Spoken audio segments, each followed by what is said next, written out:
Hello and welcome to episode 5 of the Crimson Misery podcast. It is November 22nd, 2024. My name is Will Rainbolt. If you are watching on YouTube, consider liking the show and subscribing. If you are listening on Spotify or any of your podcast choices, then consider rating the show 5 stars and continue to follow the show, continue to tell people about it, and helps me out. And hopefully you all are enjoying this. So I oh my gosh, if I'm like very antsy right now because Kendrick Lamar just dropped like an hour ago before I started before I even woke up. Actually, I'm a very late sleeper. It is currently 1:36 p.m. on the East Coast, and I am so excited to hear this. And looking at the track listing, I noticed that he did not include "Not Like Us" on the album, which is just an incredible flex. And then I mean, Drake already dropped the Heart Part 6 diss track, which failed epically against Kendrick, and he decided to just drop his own version of the Heart Part 6 regardless. So, oh my gosh. So, yeah, I know what I'm going to be listening to after recording this, and very, very excited to hear that. Also, for any Survivor heads out there, Rome did not spoil the boot order, the voting out order. It was a little different than he had predicted or had said on that one exit interview. So not no spoilers, but he did not end up spoiling the entire boot order. So I just wanted to get that corrected. Did not no harm, no foul. So before we get into our major news of the day of the last couple hours, like um last 2 days, I would say. Um Balatro, a roguelike game, a poker roguelike game, incredibly addictive, has been nominated, I think, 5 different times at the Game Awards. If you are a fan of Balatro or you have not played it, first of all, I would definitely consider it if you're into different roguelikes and also are interested in poker, because that is the game for you, let me tell you. And if you have played it, go vote for that game, Balatro, the Game Awards, because it deserves it. Local Thunk, the creator of that game, is incredibly um likable and just creates this in like amazing amazing game. So cannot stress enough how much Balatro has impacted me over the last few months. It is so good and very addictive. And that's about all I have for non-sports news. Um, let's just get into some of the bigger headlines. Gino Auriemma b- became the all-time winningest head coach in NCAA basketball history, at any level, at any gender. 1,217 wins. I mean, what more can you say about that? I mean, he's the goat, and regardless of whether you like him or not, I'm not the biggest Gino Auriemma fan, but I have to recognize greatness when it hits you in the face, and to get that many wins, passing Tara Vanderveer, it's it's just incredible. It is just incredible how much often he's won, how consistently he's won. You just have to you just have to give him the props. He is the goat. UConn has become a staple over the past 40 years for how you are able to consistently build a winner. And even in pre NIL days, the UConn women's team, especially back when they were in the Big East and then in the AAC. little less success for the women's side anyway, not the men's in the new Big East. But man, you just they've just been incredibly dominant and have produced so many incredible WNBA players as well. And what more can you what more can you say about that? I think people have already said most of what needs to be said about Gino Auriemma. So, all right, and then we had last night. We had Thursday night football. It's currently Friday. We had the Steelers Browns new Snow Bowl, and oh my gosh, that game was it was already going to be a struggle. I had a feeling that it was going to be a struggle to watch, and it was. Even before the snow, I was tuning into like three different games at the same time, which I'll get into in a little bit. But once the snow started falling down, like midway through the third quarter, it just became a game can be so unwatchable that it's actually watchable, and I feel like that was the case because so many people were like, "Oh, I love the snow bowl. I love the snow. I love football in the snow." And I, for me, it depends on entirely on the matchup and whether or not the teams can actually adapt well in the snow. And in this case, it really defenses became almost non-existent once the snow started coming because everyone was just kind of flat-footed and very stagnant on defense, which allowed both Jameis Winston and Russell Wilson to get drives going at a much more efficient pace. Browns end up prevailing in this one. The 2-8 Browns go to 3-8. I wasn't incredibly surprised at that, but also Steelers are, I believe they are now 8-3. Is that right? Yes. So Steelers are still going to be fine. It's a loss to the Browns, which I know isn't ideal necessarily, but yeah, my dad, who's a Steelers fan, I'm sure is a little upset about that, but they're still going to be fine. They may not. I still would pick the Ravens to win the division at this current moment, but I've been surprised before, and the Steelers could still rally off a ton of wins. So, and they also have the tiebreaker over the Ravens, but I still think the Ravens overall are the team to beat in the AFC North. So, I was also gonna talk about some of the better snow games in the NFL. Obviously there's the Iron Bowl, or Iron Bowl. Yes, I'm really in college football mode. My apologies. The Ice Bowl, the 1967 NFL championship game between the Packers and the Cowboys. That is what a lot of people, a lot of NFL fans think about when they think about snow games. There's also some of the lesser great games for the Snow Bowl, which uh, the first thing that would come to my mind would be the Patriots Titans 59 nothing blowout in 2009.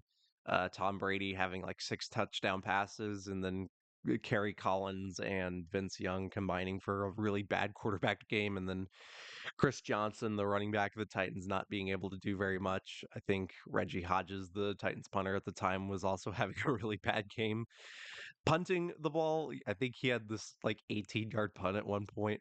So there's that one. And then for one of the better games, you have the Bills Colts from 2017, I want to say. Yeah, that was when if for those of you who don't know the beauty of John Boy's videos and the saddest punt in the world, one of the saddest punts in terms of the surrender index and then cowardly decisions happened in that game. The Bills punted away to the Colts in overtime, deep into overtime as well, and they ended up winning because of a LaShawn McCoy rushing touchdown. I mean that's one of the best sports games or sports games out in the snow that I can remember at least. And especially when it comes to competitive football, which this game was competitive, it just wasn't fun to watch because both of these teams are very offensively stunted, and so, but it was just it is what it is, watchable. So to the point where it's actually watchable for snow games. So that's about all of the non college basketball news that I have. Let's go Wednesday, first of all, and let's go to one of the better matchups of the week, which is the Alabama Crimson Tide beating Illinois 100 to 87. This was in Birmingham, and surprisingly enough, for Alabama, Mark Sears did not score a point. The guy that you would think would be like always the leading scorer and someone that I predicted would have to have a pretty good game in order for Alabama to really pull ahead, didn't score a point. And yet Alabama put up 100 on Illinois. Grant Nelson with 23. Eh, Wow. I mean, he led the scorers. And then Cliff Amore didn't even have that great of a game, only 6.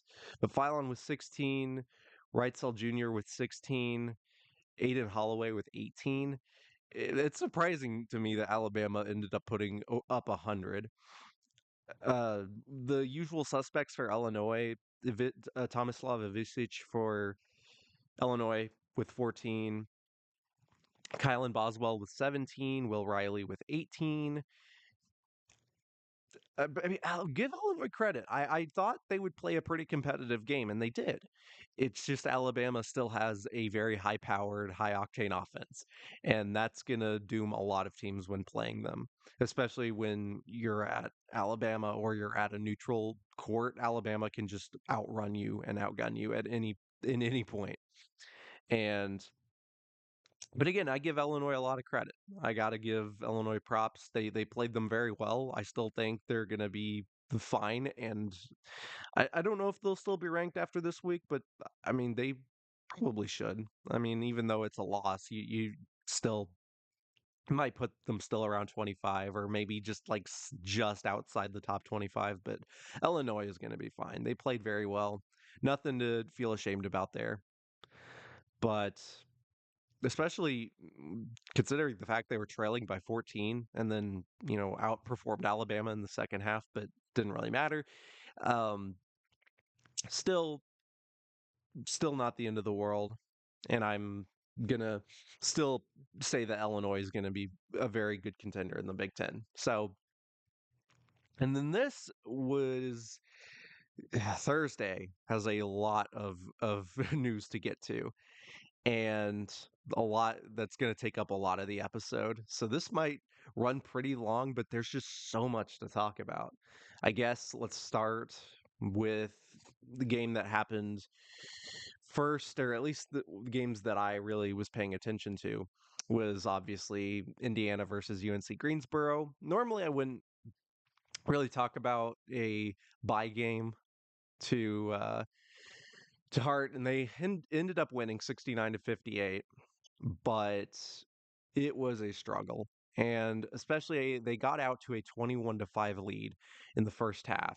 And then UNC Greensboro really took control of the game and tied it at 40 at one point, but then Indiana ended up grabbing the driver's wheel right back, and ended up pulling away, but it was not a very pretty game. Miles Rice with 20, but and Umar Ballo, his impact on the interior is incredibly dominant.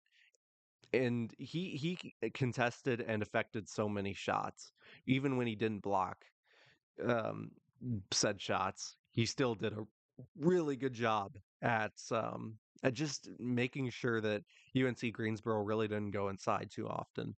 But that's when they did. there was just no defensive rebounding. Indiana has not proven that they're a good rebounding team.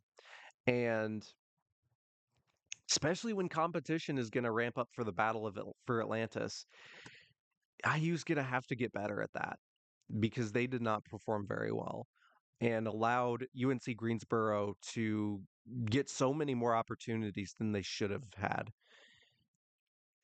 And they got lucky. IU got lucky in this game. And we'll see what ends up happening in the Bahamas. But I just wasn't very impressed with this game, especially after beating South Carolina. I guess I kind of get it. A bit of a look ahead game, I would say, to the battle for Atlantis, but at the same time, they have to perform better because that is going to be an unacceptable effort. And Mike Woodson, I know he took the blame for the lack of effort in this one, but again, a win is a win. It's not a bad loss. And UNC Greensboro is not a bad basketball team, but you just have to perform better at home. And especially against a team who you on paper should be able to beat, and especially after having a 21-5 lead. You should have put that game away, and they didn't. And lucky to win by double digits, but at the same time, and it was a frustrating watch at that point. But let's get into the other game or the other tournament rather in the Bahamas, the Bahamar Classic with wow, the game of the year so far in college basketball. Baylor beating St. John's 99-98. Jeremy Roach with the game winning three-pointer as as the buzzer expired in double overtime. Oh my god.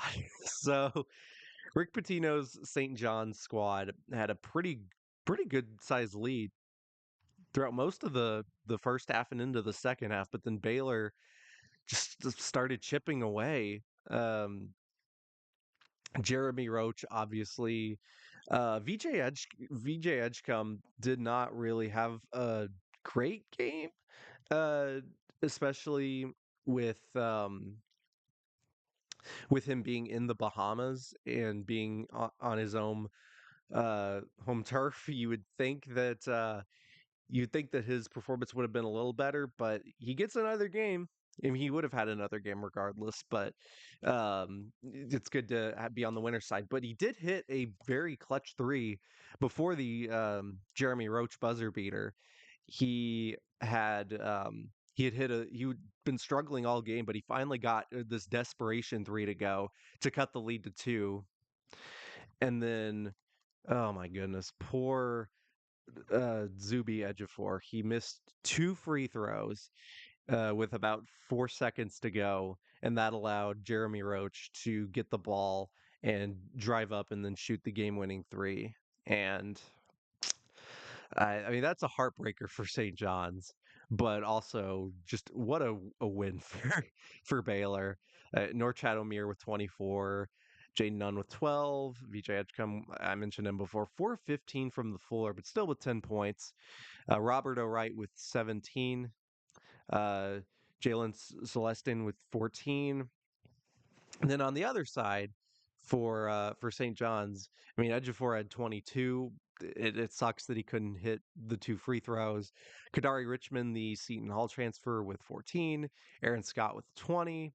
So I mean, just a great game and just very competitive in both the end of regulation with St. John's actually hitting the game tying shot um, to tie the game, and also, yeah, so Simeon Wilcher also with a uh, some pretty clutch shots. So it's just what a game. I was very excited when that game was over, and a little bit later we can get to some of the best overtime games that I have not only that I've witnessed, but also just some of the games that I personally remember. And and really hold in high regard for for uh for just yeah for overtime victories that were just competitive throughout. So I'll get into that a little bit. But the other game in that tournament was Virginia and Tennessee, and Tennessee just absolutely blew the doors off Virginia. This was a second half dominance, and it was 22-21 at halftime, and no one could score for like the first 5 minutes. But then finally, Tennessee really just took the wheel, and we're like, yeah, we can get this. Chaz Lanier with 26 points to lead all scorers. Igor Milicic with 14 and 8. Sky Ziegler didn't really score too much, but he had 6 assists. And then Virginia, who really cares? Virginia just, uh, oh my God, it was just so difficult to watch. And it just seems like Virginia has this sort of game every season that wasn't like in the Malcolm Brogdon or Kyle Guy era. It just seems like Virginia struggles to score in every single big game that they play in. I mean, I remember during the end of the Mike Scott years when Tony Bennett was just getting his foot in the door for Virginia, they made the NCAA tournament and then they floundered out to Florida. I think it was like 75-49 or something to that effect. But they like could not score in that game either. They could like barely hit I think they hit like two or three threes in like 20 something attempts. And then they also faced Florida a few years later. I think that was the beginning of the Kyle Guy era, yeah, and they scored like 39 points. And then just last year they put up a whimper to Colorado State. So it's just this is such a Virginia type effort, and it truly apparently does not matter who's at the helm because a result like this is just going to continue to happen for Virginia. But for Tennessee, they have a lot uh, great defensive team as usual, and if they can continue to have big games from guys like Lanier, they can do some pretty good stuff. I mean, they probably need a better game out of guys like Felix Okpara, the transfer from Ohio State, Jemai Mashak with 7, Jordan Gainey with 5. So they still have a lot of room to improve. But as of right now, number 11 team beating a team on a neutral site by 22 points. I mean, you take that.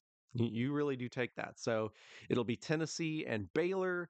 I predicted St. John's would win the first game, and they came so close to doing so. But it did not end up happening. So instead, we have Baylor and Tennessee at 9:30 tonight. Um, oh man, I part of me wants to pick Tennessee just because, obviously, one of my dear listeners is from Tennessee. Tyler, shout out to you, and also Baylor is coming off a double overtime win, so you would think a lot of guys would be very tired at that point, but we've seen time and time again where this really hasn't mattered too much. I yeah, I'm gonna go with Tennessee. I'm gonna go with Tennessee. 66-58. I think Baylor's gonna be very tired. And I still think there might be some room for a pretty good game here and there. Maybe VJ Edgecombe can really show out this time, but I still think Tennessee is going to prevent a lot of what Baylor likes to do offensively. So I'm going to go with Tennessee in this one. Um, so that wraps up that one.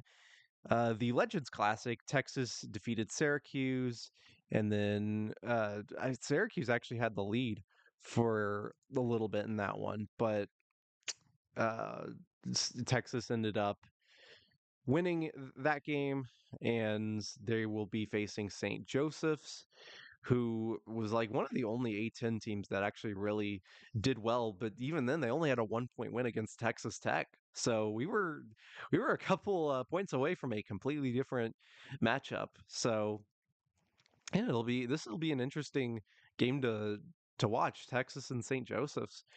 And I really don't. know who's going to win this one. My guess would be Texas, but St. Joseph's did look pretty good for most of the game against Texas Tech. They almost floundered a 10-point lead at halftime. JT Toppin with 22 and 18, which is very good. But Eric Reynolds with 26 to lead all scorers. I man, that's a tough call. I'm gonna go with Texas, but I I've been clearly have been wrong before. So they defeated Syracuse 70-66, and that will be the title game in the Legends Classic. So in the Charleston Classic, Seton Hall defeats VCU. They finally scored more than 60 points. I was waiting for the time this would happen. It's that meme where it's like I prayed for times like this. And yeah, Seton Hall defeating VCU 69-66. Drake defeated Miami, which was a rematch of the opening round game in the 2023 NCAA tournament. Uh, Florida Atlantic defeated Oklahoma State, and then Vanderbilt defeated Nevada. Nevada. I was looking at the wrong chart for a second there. I was like, where did it go? But yeah, so in that one, it will be, I believe it will be. Wait, I got a yeah. So it'll be Drake versus Florida Atlantic, and then Seton Hall versus Vanderbilt. So if I had to pick a winner, I would go. I would honestly go Vanderbilt because they've looked like the best team in this field so far. And under first-year head coach Mark Byington from James Madison, undefeated so far. So I mean, this is the best they've looked since the Kevin Stallings era, and at least so far anyway. And it's funny how Mark Byington, the former James Madison head coach, takes the job here, is undefeated. Does it remind you of any other James Madison head coach going to a new school and going undefeated? Because I, as an Indiana fan, know very well that. Oh man. Um, Oh, 10-0 Hoosiers. They are putting that on the line tomorrow against Ohio State at noon. Oh, how I am nervous for that one. Just a quick note on that. Regardless of if they win or lose, I am still appreciative of this ride that Kurt Signetti and all of his guys um, have done for the program this year. And I just hope it's a competitive game. I really hope it's a competitive game because if they at least, even if they do lose, even if it's only by like 10 points or something, I still feel like that's a favor in favor of them that they can actually play well against better competition. And hopefully the college football playoff committee will see it the same way. And then obviously just beat Purdue. You beat Purdue and it's very likely you're in. So with an 11-1 record, that's I would say that's in pretty good favor. So the other the other tournament that I have been following is the Boardwalk Battle. One of the more surprising results was LaSalle getting beat by UC San Diego, which I thought LaSalle was going to be the favorite to potentially win this tournament along with James Madison, but did not happen. Did not happen. And so currently it'll be the semifinal games. Jacksonville State defeated Eastern Carolina. Another kind of surprising result, but Jacksonville State versus Toledo, they defeated Stetson, and then James Madison defeated University of Illinois Chicago. So you'll be James Madison, UC San Diego, and Jacksonville State and Toledo. I think James Madison will end up winning this one.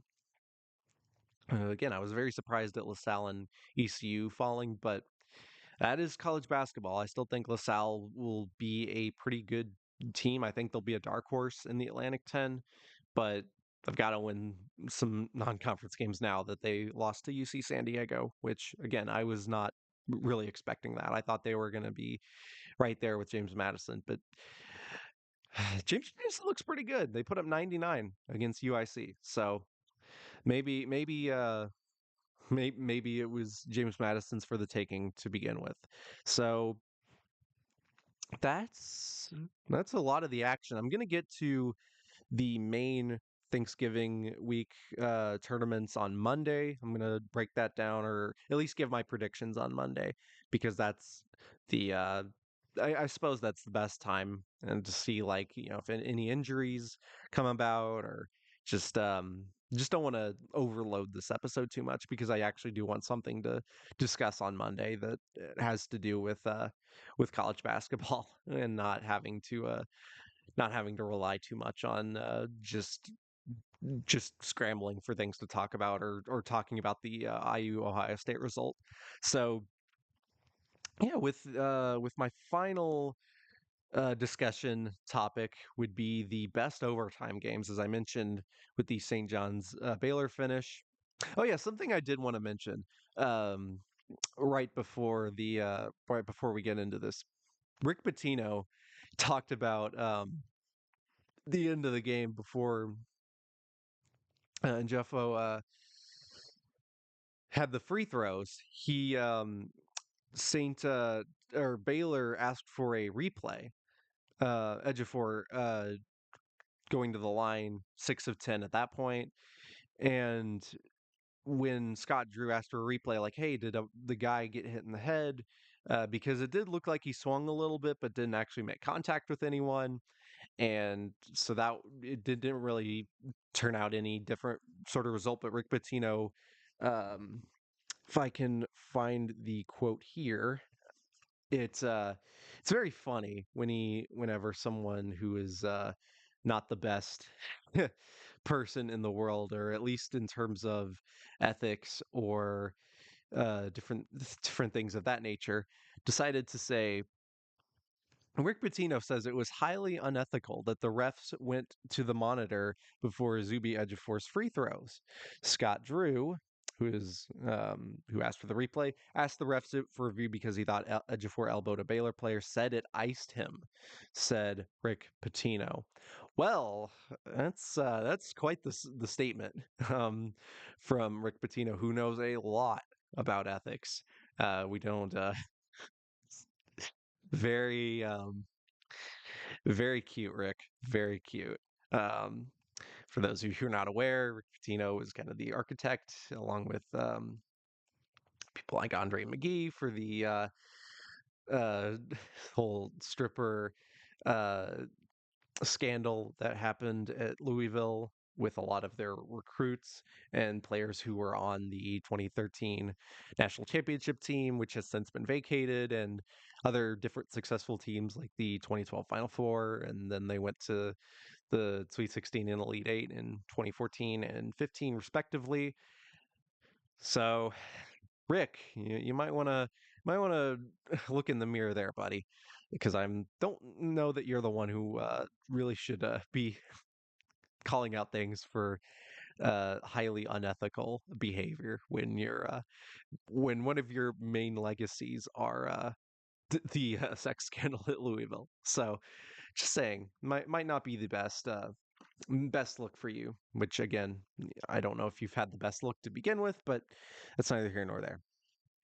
Um, so anywho, best overtime games, and we may get to Rick Pitino in that 2013 season in a little bit, but when I talk about best overtime games, I don't necessarily mean the best games ever that happen to have overtime, that happen to go into overtime, because something like the Kansas versus Memphis national title game in 2008, that game went to overtime. It had a great moment at the end of regulation when Mario Chalmers hit that game tying 3-pointer. But overtime really didn't like have too much excitement. Like, Kansas sort of just took control of that game and didn't really look back. Memphis uh, missed quite a few free throws at the end of regulation that allowed Kansas to get back into it. And I was also, speaking of ethics, John Calipari and that Memphis squad that they had that season sort of revoked because of the Derrick Rose scandal. And so you have two coaches in Patino and Calipari who are just kind of a match made uh, in very ethically questionable heaven. So that's kind of like my benchmark for the best overtime games, quote unquote. And I guess I want to start with I suppose the six overtime game between Syracuse and UConn. We were just getting into like a bunch of the recruitment violation and the ethics violation coaches with Jim Boeheim and Jim Calhoun. Six overtimes. Syracuse ended up winning that one in 2009 in the Big East tournament quarterfinals. That was an incredible game. I wasn't into college. I was like, what was I? I was like 7 years old at that point in 2009. Uh, that full game is uploaded on YouTube and it's like 2 or 3 hours long. And yeah, Syracuse was ranked 18th and UConn was ranked third. Oh my gosh, yeah. 127 to 117. Syracuse ended up scoring 17 points in the sixth overtime to win, but just that's just incredible how it was almost even like from the get-go because Syracuse was trailing 37-34 and then Syracuse had 37 points in the second half, UConn with 34 and then it was all even um until Syracuse finally pulled away. Oh man, that was incredible. I mean, I've seen that whole game uh in retrospect and it was just incredible to watch. It was it was pretty wild. So I would say that one would be near the top of the food chain when it comes to overtime games. The other one, other very big uh lack of a pun there, but Big East game was the 2013 game between Louisville and Notre Dame. For a while there, for like 5 years, every it like appeared like every matchup between Louisville and Notre Dame would go to overtime, and it just seemed like just a perfect fit for the kind of the end of the Big East. Because that was the final year where the original Big East was still intact, that Louisville and Notre Dame went into five overtimes. Yeah, so, not six, but five. And there was a game where Louisville had intact, but then Jaron Grant of Notre Dame uh, scored 12 points in the final minute to force the game to overtime. And then the teams just kept battling back and forth. Notre Dame just kept hitting these shots to send the game into the next overtime, which I'm sure pissed Rick Pitino off. So that was also one of the best overtime games that I've ever witnessed in my entire life. And then year before that, it wasn't necessarily the amount of overtimes, but definitely the stakes and the sort of meaning for that sort of college basketball landscape. It was Kansas versus Missouri in 2012 when Kansas had the chance to clinch the outright Big 12 title, and then Missouri was trying to stay in that race. It was when before Missouri left for the SEC, and it's just like that was a insane game because Missouri had a 19-point lead in the second half. It was number three Missouri, number four Kansas, and then guys like Tyshawn Taylor and Thomas Robinson for Kansas. I know Connor Tehan, I think, had 4-3. I think he went 4 for 4 to help lead the comeback against Missouri, and ended up being a Thomas Robinson and one to tie the game, sending it into overtime. And then the teams just kept battling back and forth in that overtime period. And then I believe Tyshawn Taylor hit two free throws to win it. And then Missouri, I believe they didn't get a shot off. It was the first year of the Frank Haith era for Missouri. It was a team that had a 2 seed, but the number 3 ranking in the AP poll. Despite being Big 12 tournament champions, they lost to Norfolk State in the first round, in one of the greatest upsets in NCAA tournament history. Um, and at the time, may have been the biggest before you had, Virginia going down to UMBC, before Purdue fell to Farley Dickinson, all of that. And Kansas ended up making the national championship game that year, where they lost to a fairly good team in Kentucky with Anthony Davis and Terrence Jones and Duron Lamb and Michael Kidd-Gilchrist and Darius Miller. And yeah, I know that Kentucky team pretty well because Indiana handed them one of their two losses before they Kentucky got their revenge in the Sweet 16. So anywho, that is that. And then kind of on another, it wasn't necessarily the prettiest game, but Georgetown Syracuse, the final matchup that they had in the Big East, in the old Big East, when Syracuse, who had lost twice to Georgetown that season, got their revenge in the Big East tournament semifinals. And game ended up going to overtime. It was very defensive, very low scoring, which is kind of unlike the other games that I mentioned, but it was still great, even though, that year was when Syracuse beat Indiana in the Sweet 16, which is the infamous Syracuse game for us Indiana fans. And it just it still stings to this day. And believe what was the other game I wanted to mention? Oh yeah. Um, well, a couple more. UConn and Cincinnati in the AAC. I believe it was the quarterfinals or semifinals in 2016 where that game went to four overtimes. That was when UConn hit that like three-quarter court buzzer beater to send it to fourth overtime. That was incredible. That was like one of the last games that I think Mike Patrick did with ESPN, if I'm not mistaken. I know he retired not long after that, but what a game to kind of end your illustrious career commentating on. Yeah, that was one of the last games Mike Patrick ever did, if memory serves. So that was also just a classic game. I think UConn ended up winning that one, and I believe they ended up winning the AAC tournament that year. And also North Carolina, Alabama from a few years ago. Alabama ended up beating North Carolina in four overtimes, and that game just seemingly never ended. I believe that was that in the Maui tournament? I believe that was in the Maui tournament. And that was when North Carolina was ranked number 1 to begin the year, and they sort of fell off, didn't even make the tournament, rejected the offer to go into the NIT. Yeah. 101 to 103. It was actually in the third place game, Alabama and North Carolina.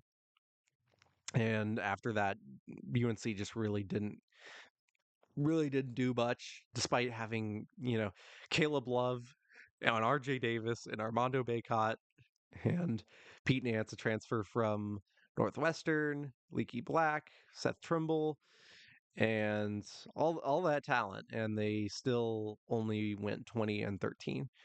So very, very disappointing year for North Carolina, but it kind of worked out because I mean they made the Sweet 16 the next year, got a 1 seed, and they still look to compete this year despite an early loss to Kansas. So the Hubert Davis era of North Carolina will be fine. So if you all have any games that I ended up missing or that you, um, oh, well, actually, I did want to give a brief mention. This isn't one of the better games of all time, but it was a game I was actually at with my friend Omar and family. We went to the Crossroads Classic in Indianapolis and saw Indiana defeat Notre Dame in overtime. That was the infamous Juwan Morgan putback off a missed free throw. And it was also, I just realized Marcus Page is an assistant coach for North Carolina. I did not realize that. And Sean May, too. I knew Sean May, but like I didn't realize Marcus Page was an assistant now for North Carolina. Interesting. Okay, but sorry, I got sidetracked there a little bit. Um, but yeah, that was the first year of the Archie Miller era when we had hope that Archie Miller would lead us to the promised land. And had zero NCAA tournaments. They would have made the tournament in 2020, but a little thing called COVID happened and the tournament was canceled and yada yada yada. So that was that was one of the better games that really didn't have much impact on the season. Um, but it was still a really fun game to go to. So with that being said, I think that's all I have for today's episode. But again, like I was gonna say, if you all have any other games that you overtime games that you really loved in college basketball, let me know. You can email the pod at crimsonmiserypod@gmail.com. And yeah, if you liked what you saw again, wherever you're listening to your podcast, rate the show 5 stars. If you're watching on YouTube, consider liking the video and giving me a subscription.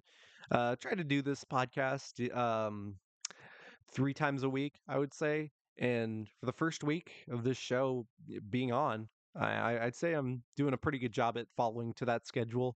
Not always will be the case. There will be some weeks where it may not be as active, uh, but it's still I would say the first 5 episodes of the show have been a pretty good success. I guess technically this is the sixth one because the first episode really doesn't count for being just an introduction. But with that being said, thank you all so much for listening, and hope you all have a wonderful weekend, regardless of if you're watching, college football or NFL or even NBA or NHL, because oh my God, both the St. Louis Blues and Indiana Pacers, my two teams in those leagues respectively, are not doing very well, especially the Pacers. Tyrese Halliburton has looked like a shell of his former self, and it's been kind of depressing to watch. And then the Blues are just the Blues. They're not really getting anywhere under Jeff Bannister. Not Jeff Bannister. That's a football. Um, Drew Bannister is the head coach of the St. Louis Blues, not Jeff Bannister. He's the former Rangers, Texas Rangers manager, and I think former Pirates assistant under Clint Hurdle.